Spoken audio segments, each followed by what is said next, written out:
So this is the new 2020 B.O.D. The B.O.D is one of our most popular boards, constantly winning awards and really popular with all riders. That's thanks to the fact that it's super easy to ride, it performs in all conditions, it's easy enough for a beginner or an intermediate rider to get on, but it still performs whether you're an advanced or an expert rider. So the B.O.D's got a true twin shape, so cut it in half and it's exactly the same tip to tail, so it doesn't matter what conditions you're riding in, whether you want to mount yourself centrally and ride through the park or you want to set yourself back a little bit for powder or free riding.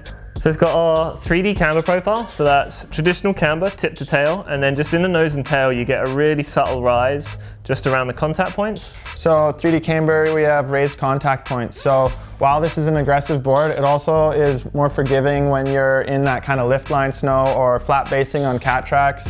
You're not going to be hanging up as much. It just gives you a little bit more forgiveness. It's got a mid flex, it's got our full poplar wood core, so that's super snappy, really responsive. Obviously you get the channel mounting system on it as well, so that gives you infinite stance adjustment. You get our smooth ride sidewall for reducing that chatter, just making it a lot more comfortable to ride in all conditions. And then our Duracell 4001 Sinter base, it's one of the hardest running bases in the industry. Super fast, a really great quality base.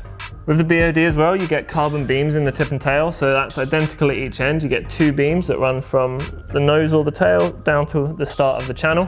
Graphically, this board was inspired by kind of military aviation and surveillance. We actually took a photo taken from space of the Arctic Circle and laid this rad bronze screen print over top of it.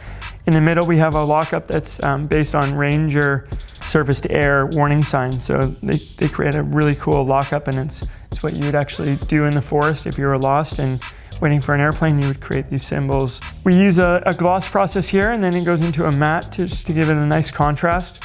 And then going up into the nose, we have a full glossy lacquer with a top print of the northern control area of the Arctic. That's the B.O.D inspiration.